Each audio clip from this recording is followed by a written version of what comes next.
बिस्मिल्लाहिर्रहमानिर्रहीम। अस्सलाम वालेकुम। मेरा नाम डॉक्टर अब्दुल अज़ीज़ हसन है। अच्छा, आजकल मैंने देखा है कराची के अंदर या और पूरे पाकिस्तान के अंदर तलाक़ों का बड़ा रेशो बढ़ गया है। अब चूँकि मैं भी एक एजुकेशन इदारे से वाबस्ता हूँ, यूनिवर्सिटी से वाबस्ता हूँ, तो वहाँ हम अक्सर देखते हैं लड़के लड़कियाँ, क्योंकि कोई एजुकेशन सिस्टम है तो वो मिलके पढ़ते हैं। ठीक, अक्सर लड़के लड़कियों को हम बातें करते हुए, चक्कर लगाते हुए, घूमते हुए, बैठते हुए देखते रहते हैं। उनमें से अक्सर की शादियां भी हो जाती हैं। ठीक है, और लड़कों के साथ लड़कियों के साथ डिस्कशन, हेलो हाय, कोई मसला डिस्कस करना हो, कोई चीज़ पूछनी हो, कोई चीज़ बतानी हो, तो इस सिलसिले में भी बातचीत होती रहती है। तो जो ना ये जो डिवोर्स जो बढ़ गई हैं, उनकी जो रीज़न जो मुझे लगी, देखिए मेरी अरेंज मैरिज हुई अल्हम्दुलिल्लाह। मेरी मदर ने जो है ना मुझे एक दिन फ़ोन करके बताया कि भाई आपकी मंगनी मैंने फ़लाँ लड़की के साथ कर ली है, आपको उनके साथ शादी करनी है, पसंद बतानी है तो बता दो, वरना शादी इनके साथ ही करनी है। तो बहरहाल वो तो उसके बाद तकरीबन कोई इंगेजमेंट 12 साल रही, और 12 साल के बाद शादी हुई। तो उस दौरान हमारी कोई बातचीत, कोई डिस्कशन नहीं हुई।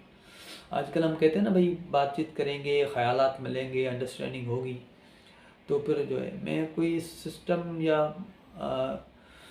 की बात बुराई नहीं कर रहा। इस्लामी सिस्टम के अंदर या मज़हब के अंदर में कहा जाता है कि जिसकी भी मंगनी हो रही हो, इनको जो है ना पर्दे का लिहाज रखते हुए एक दूसरे के साथ थोड़ी देर के लिए बिठाया जाए, वो डिस्कशन करें, एक दूसरे को अंडरस्टैंड करें। तो उसकी शरीयत में इजाज़त है, कोई बुरी बात नहीं है। लेकिन जो आजकल का जो सिस्टम चल पड़ा है, जो मैं समझता हूँ, मेरी अंडरस्टैंडिंग हो सके, गलत भी हो सकती है, कि लड़के या लड़कियाँ आपस में बैठते हैं, बात करते हैं, डिस्कस करते हैं, तो लड़का जो है वो ओवर प्रॉमिस करता है चीज़ों को। लाज़मी बात है, शादी नहीं भी होती तो वो काफ़ी चीज़ों को एग्जैजरेट करके बता रहा होता है, रियल फैक्ट कुछ और होते हैं कि मैं ये कर दूंगा, मैं आपके लिए, आपको जो है ना दुनिया की सैर कराऊंगा, मैं जो है ना इतना करूंगा, आपको खुश रखूंगा, वगैरह वगैरह।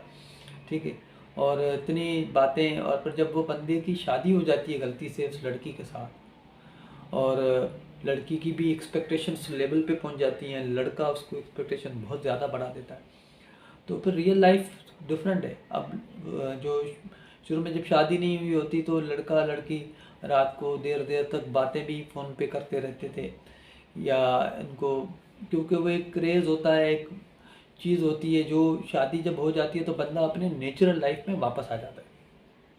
तो फिर लाजमी बात है, अगले दिन उसको जॉब पे जाना है तो रात को जल्दी सोने की कोशिश करेगा, और वो उनसे इतनी बात भी नहीं कर पाएगा जितनी पहले कर पाता था। और रियल लाइफ के अंदर तो फिर तो आपकी जो सैलरी है, लिमिटेड इनकम है, उसमें से ही गुजारा करना है। अब लड़की जब देखती है कि यार ये पहले कैसे रिएक्ट करता था आज, क्योंकि अब जो है ना उसको घर चलाना है, उसको फ्यूचर देखना है, बहुत सारे मामला हैं, तो वहाँ से जो है ना मसले शुरू होते हैं। एक ओवर प्रॉमिस हो गई चीज़ें, एक उसको जो ना वो लेवल बड़ा हाई लेवल दिखा दिया गया। अब उसको जो रियल लाइफ में वो चीज़ें नज़र नहीं आ रही। वो रियल लाइफ में तो बस लिमिटेड इनकम है, गुजारा है, तकलीफ़ें हैं। तकलीफ़ें तो बहरहाल होती है या नहीं होती, लेकिन वो एक्सपेक्टेशन इतनी हो गई होगी कि वो जो चीज़ें मिल रही होती वो बंदे को बड़ी कम लग रही होती। तो ये फिर यहाँ से इख्तलाफात शुरू हो जाते हैं।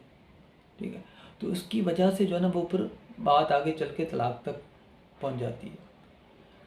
तो मेरा जो है ना यहाँ पर एक अपना पॉइंट ऑफ व्यू है, हो सके गलत हो, कोई इसको तनकीद करना चाहे, तो ये जो हम बैठ के जो लड़के लड़कियाँ जो बात करते हैं, चीज़ों को ओवर प्रॉमिस करते हैं, चीज़ों के, इन चीज़ों को अवॉइड करना चाहिए। जो हमारा इस्लामिक सिस्टम हमें गाइड करता है, उसी को स्ट्रिक्टली हमें फॉलो करना चाहिए। देखें, तलाक जायज़ है लेकिन अल्लाह को नापसंद है। वाहिद जायज़ अमल है जो अल्लाह को नापसंद है। तो जब ये अमल नापसंद है तो उसकी वजूहात क्या है? वजूहात जो है वो, उसकी वजूहात हम बन रहे हैं और हम उसके ऊपर गौर व फिक्र भी नहीं कर रहे। तो हमें क्या करना है कि ये जो गेट टुगेदर, ये चीज़ें जो ना, जिससे भी शादी करनी हो, कम से कम जो है ना आप उसके साथ जो है ना इस किस्म की ओवर प्रॉमिस ना करें। जो रियल फैक्ट है उसके साथ ही रहें। और लड़की को भी ये चीज़ समझनी चाहिए कि ये लड़का जो ये बात कर रहा है, ये इतनी बड़ी बड़ी लंबी लंबी बातें कर रहा है, ये रियल लाइफ में ऐसा होता नहीं है। ठीक है, इतनी जो है ना वो कम अकल या उतनी बावली बनने की ज़रूरत नहीं है। चीज़ें जो कह रहा है मैं जो है ना लैंड क्रूज़र ले लूँगा, मैं यूरोप की सैर करवाऊँगा, उससे पूछ लो भाई तुम्हारी इनकम कितनी है, कमाते कितना हो, करते क्या हो भाई।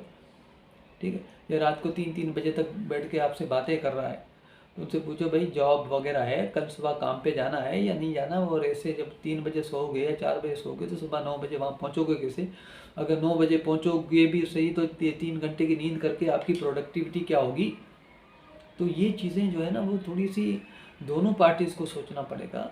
और अगर हम इस्लामिक प्रिंसिपल्स को इस मामले में फॉलो करें तो इंशाल्लाह ये चीज़ जो है ना वो ख़त्म हो जाएगी या बिल्कुल ना होने के बराबर रह जाएगी।